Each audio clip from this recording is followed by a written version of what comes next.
Assalamualaikum warahmatullahi wabarakatuh. Pada kesempatan kali ini kita akan membahas soal yang berkaitan dengan rangkaian listrik.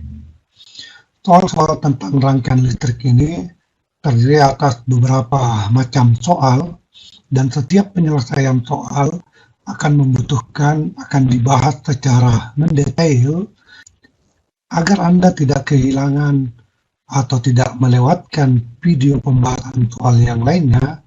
Anda diharapkan bisa mensubscribe channel ini, klik subscribe di bawah, kemudian bunyikan loncengnya sehingga Anda akan mendapatkan notifikasi jika sebuah pembahasan soal baru telah selesai diupload. Untuk soal yang pertama ini, kita memiliki sebuah rangkaian listrik seperti pada gambar ini. Ada 3 buah hambatan R1, R2, dan R3 yang dipasang sedemikian rupa sehingga tampak seperti pada gambar kita ini. Diketahui bahwa R1 besarnya 6 ohm, R2 besarnya 2 ohm, dan R3 besarnya 6 ohm. Besar sumber tegangan itu sebesar 10 volt. Yang akan kita hitung adalah berapa besar kuat arus yang mengalir melalui R1. Jadi berapa arus yang mengalir di R1 ini. Nah, pada gambar ini kita berikan simbol ini sebagai tanda bahwa kita menempatkan ampere meter pada rangkaian ini untuk menghitung atau untuk mengukur berapa arus yang mengalir pada R1 ini. Bagaimana kita menyelesaikan soal ini? Mari kita simak penjelasan berikut ini. Jangan lupa Anda subscribe dan bunyikan loncengnya. Kita punya rangkaian yang terdiri atas 3 hambatan yang disusun secara paralel dengan gambar seperti ini. Ini adalah R1 dihubungkan dengan sebuah sumber tegangan dengan nilai GGLE. Sumber tegangan ini dipasang secara seri dengan sebuah hambatan R2, lalu di sini dirangkaikan dengan sebuah hambatan R3. Nah, ini ketemu pada satu titik di sini, sehingga R1, E, dan R2 ini, serta R3 ini tersusun secara paralel. Nah, kita ingin menghitung berapa arus yang mengalir di R1 ini. I1 sama dengan berapa. Jadi di sini kita pasangkan sebuah ampere meter untuk menunjukkan bahwa kita ingin menghitung berapa arus yang mengalir di R1 ini. Atau arus itu kita simbol dengan I1 sama dengan berapa. Kita diberikan informasi bahwa nilai dari R1 itu sama dengan 6 ohm. Kemudian R2 ini nilainya 2 ohm, untuk R2 2 ohm, dan R3 nilainya 6 ohm. GGL induk GGL dari sumber tegangan kita ini, E, itu nilainya sebesar 10 volt. Arus yang mengalir di I1 yang ingin kita tentukan.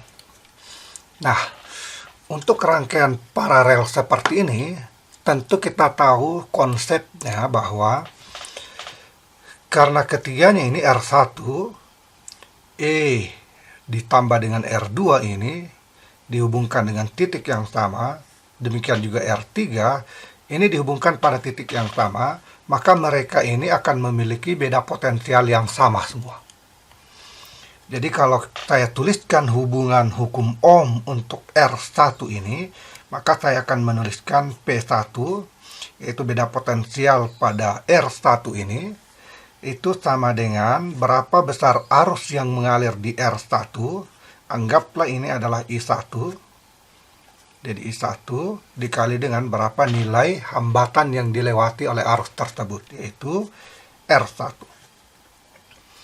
Nah, demikian halnya untuk yang di sini, V Ini saya beri simbol P untuk yang di sini karena P ini kalau saya bersimbol P2 itu seolah-olah menunjukkan beda potensial pada R2. Padahal yang dimaksudkan di sini adalah beda potensial pada titik ini dan titik ini.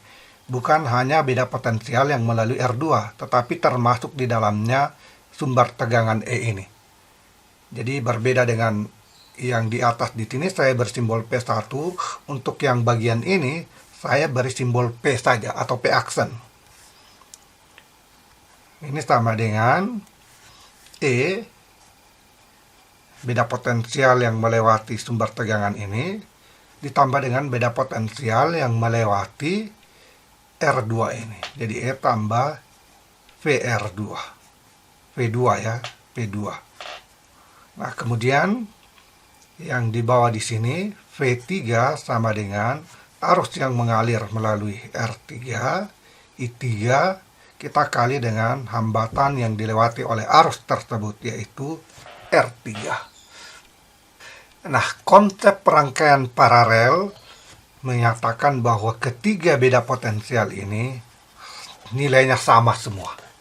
Jadi yang manapun yang Anda dapatkan dari ketiga ini, itu akan memiliki nilai yang sama. Nah, kalau kita ingin menghitung berapa arus yang mengalir pada R1 ini, kita bisa menggunakan persamaan ini. Sayangnya, dari data-data yang diberikan, kita tidak mengetahui berapa V1, sehingga kita tidak bisa menghitung I1. Untuk bisa menghitung berapa I1 dari persamaan ini, kita harus mengetahui V1. Nah, oleh karena itu, pertama, supaya kita bisa menghitung tegangan P1 yang sama dengan P aksen, sama juga dengan P3, kita harus bisa menghitung berapa arus total yang mengalir dari rangkaian kita ini. Jadi kalau kita gambarkan rangkaian kita ini dengan bentuk yang agak berbeda, tetapi tidak mengubah sebenarnya rangkaian kita hanya mengatur posisi dari hambatannya dan tidak mengubah rangkaian, kita bisa menggambarkan seperti ini. Ini E dihubungkan dengan R2, bagian ini adalah E. Kemudian di sini saya hubungkan dengan R1, dan di bawah di sini saya hubungkan dengan R3. Nah, sekarang bentuk rangkaian kita berbeda dengan rangkaian awal. Tetapi rangkaian ini tidak mengubah sebenarnya karakteristik dari rangkaian kita sebelumnya. Jadi gambar ini adalah gambar yang sama dengan gambar ini, tetapi dibuat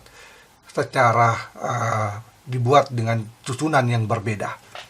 Nah, sekarang dengan susunan seperti ini, kita mudah melihat dibandingkan yang sebelumnya. Sekarang kita jelas melihat bahwa R1 ini paralel dengan R3. R1 paralel dengan R3 berarti kita bisa menggantikan dengan satu hambatan pengganti yang kita bisa cari nilainya dengan hubungan hambatan paralel, hubungan susunan hambatan paralel. Berarti kalau saya gantikan ini dengan sebuah hambatan pengganti, maka kita akan memiliki gambar rangkaian yang baru yang relatif lebih sederhana. Ini R2, ini E, sini adalah R pengganti. R pengganti susunan paralel R1 dengan R3. Tentu saja nilai dari hambatan pengganti ini harus kita hitung sesuai dengan rangkaian paralel, yaitu 1 RP sama dengan 1 R1 ditambah dengan 1 R2. R1, bukan R2 tetapi R3, di sini R3. Jadi 1 RP sama dengan R1 adalah 6 ohm per 6 ditambah dengan R3 juga 6 ohm, berarti 1/6. Hasilnya adalah 2/6, atau hambatan penggantinya adalah 3. Jadi ini adalah 1 RP, untuk RP hasilnya adalah 6 ohm. Jadi besar hambatan pengganti kita ini adalah 3 ohm.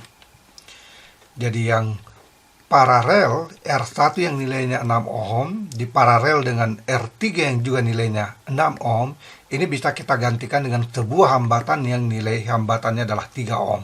Sehingga gambar kita menjadi seperti ini. Nah, ini R2 dengan RP ini tersusun secara seri. Sehingga kita bisa menggambarkan rangkaian ini menjadi gambar yang paling sederhana. Jadi kalau kita gambarkan, kita akan dapatkan sebuah sumber tegangan di sini E dihubungkan dengan sebuah hambatan RS yang tentu saja adalah hubungan seri antara R2 dengan RP. Tentu kita tahu nilainya mudah sekali karena dia rangkaian seri, berarti R2 ditambah dengan RP. R2 nilainya adalah 2 ohm, kemudian RP nilainya adalah 3 ohm. Jadi hasilnya adalah 5 ohm. Jadi nilai dari hambatan RS ini adalah 5 ohm. Nah, sekarang dengan menggunakan hukum Kirchhoff, hubungan antara arus yang mengalir melalui RS ini dengan beda potensial di antara keduanya, itu kita bisa tuliskan P RS, beda potensialnya ini, sama dengan arus yang mengalir I dikali dengan RS-nya. Beda potensial antara RS ini adalah E, diberikan oleh E sama dengan arusnya dikali dengan 5 ohm. Atau kita ingin menghitung arus, berarti I sama dengan E per 5. E, beda potensial ini 10 volt, bagi dengan 5, nilainya adalah 2 ampere. Jadi 2 ampere. Arus yang mengalir pada rangkaian kita, arus total yang mengalir adalah 2 ampere. Ingat, ini adalah arus total yang kita barusan hitung. Arus yang dihasilkan oleh sumber tegangan kita ini. Itu besarnya adalah 2 ampere. Nah, arus total ini selalu mengalir melalui beda potensial atau sumber tegangan kita. Jadi arus total pada sebuah rangkaian yang kita hitung itu pasti mengalir melalui sumber tegangan kita. Dengan kata lain, kalau saya gambarkan arus-arus yang mengalir pada rangkaian kita, jadi saya akan menggambarkan kembali rangkaian kita sebelumnya. Ini adalah R1, di atas R1. Kemudian di tengah di sini adalah beda potensial, kemudian dihubungkan dengan R2, dan di bawah di sini adalah R3. Ini dihubungkan secara paralel. Nah, arus total yang tadi kita dapatkan sebesar 2 ampere, ini mengalir melalui beda potensial kita, sumber tegangan kita. Jadi pasti arus total itu akan mengalir melalui sumber tegangan. Kalau begitu, berarti di sini adalah arus total. Arus total yang mengalir di sini, berarti di R2 juga mengalir arus total. Nah, begitu arus total ini bertemu dengan sebuah titik percabangan, kita ingat hukum Kirchhoff tentang arus, bahwa arus ini akan terpisah, memecah menjadi ada arus yang mengalir melalui hambatan yang di atas, yang kita beri simbol sebagai I1, arus yang mengalir melalui R1, dan ada arus yang mengalir melalui hambatan R3 yang kita beri simbol dengan I3, yaitu arus yang mengalir melalui R3 ini. Nah, hukum Kirchhoff tentang arus pada percabangan menyatakan bahwa I total ini harus sama jumlahnya dengan arus yang keluar dari percabangan.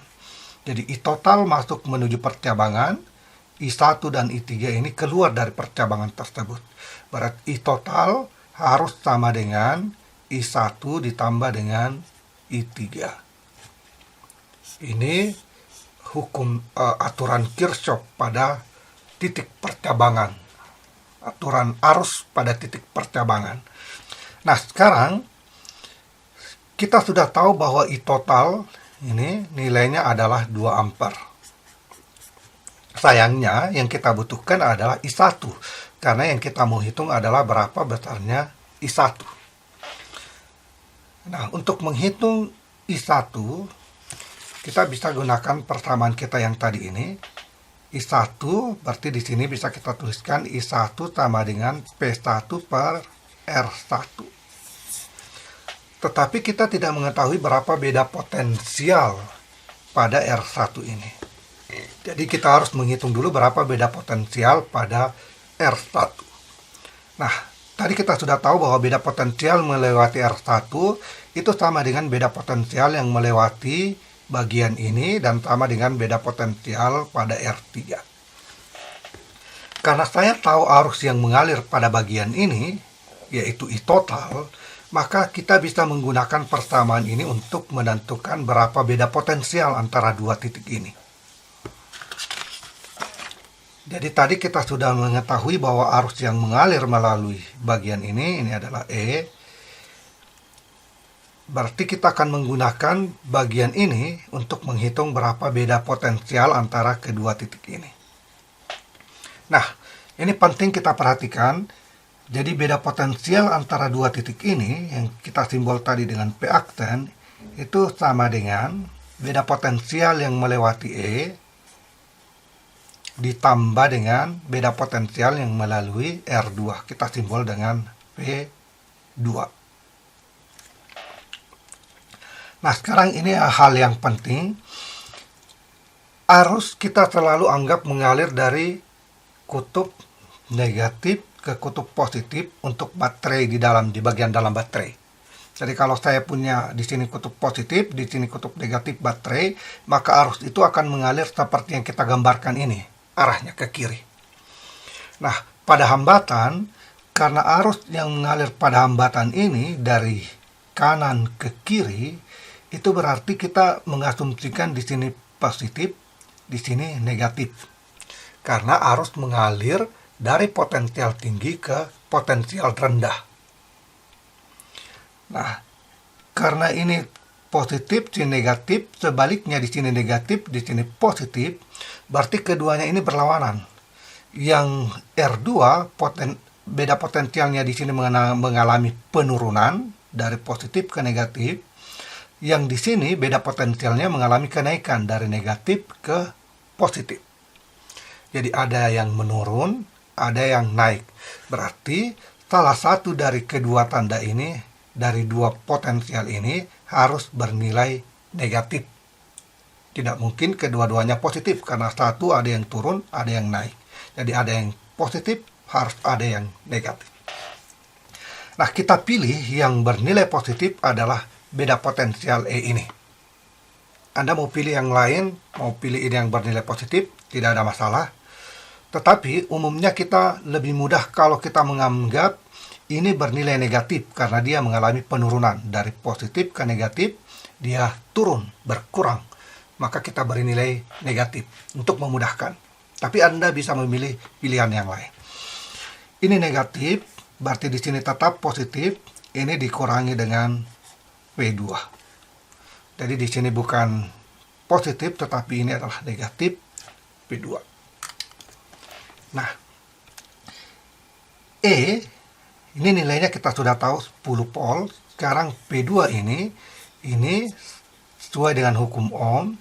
Ini sama dengan arus yang mengalir di R2, I2, dikali dengan R2. Arus yang mengalir di R2 ini tidak lain adalah I total. Berarti I total dikali dengan R2. I totalnya adalah 2 ampere. Berarti 2 dikali dengan R2, nilai dari R2 kita adalah 2 ohm. Jadi R2 2 ohm, hasilnya adalah 4 volt. Jadi R2 dikali I total, nilainya adalah 4 volt. Jadi kalau kita masukkan ke sini, kita akan peroleh 10 ini bernilai positif, beda potensialnya, kenaikan tegangannya, sumber tegangannya nilainya 10, kemudian ini negatif, karena dia turun potensialnya 4. Hasilnya adalah 6 volt. Jadi beda potensial antara dua titik ini adalah 6 volt. Sesuai dengan sifat rangkaian paralel, beda potensial antara titik ini yang besarnya 6 volt itu juga berlaku untuk hambatan R1 dan juga untuk R3. Jadi sekarang kita bisa menghitung dengan mudah berapa arus yang mengalir melalui R1 ini. Jadi I1 sama dengan beda potensial antara R1 ini, P1, dibagi dengan berapa besarnya R1. Beda potensialnya tentu sama dengan beda potensial ini tadi yang kita peroleh sebesar 6 volt, dibagi dengan berapa besarnya hambatan R1. Hambatan R1 nilainya adalah 6 ohm. Jadi hasilnya adalah 1 ampere. Jadi arus yang mengalir di sini, ini besarnya adalah 1 ampere. Itulah besar arus yang mengalir, yang ditanyakan dalam soal. Nah, kita bisa menghitung berapa arus yang mengalir di R3 kalau kita ingin menghitungnya dengan cara yang persis sama dengan waktu kita menghitung I1 ini. Nah, dia berada pada beda potensial yang sama dengan R1. R3 juga secara kebetulan memiliki hambatan yang sama dengan R1. Maka otomatis pasti I3 juga akan bernilai 1 ampere. Sehingga kalau kita jumlahkan I3 dengan I1, itu nilainya sama dengan I total, yaitu 2 ampere sesuai dengan aturan Kirchhoff untuk arus yang masuk pada sebuah titik percabangan.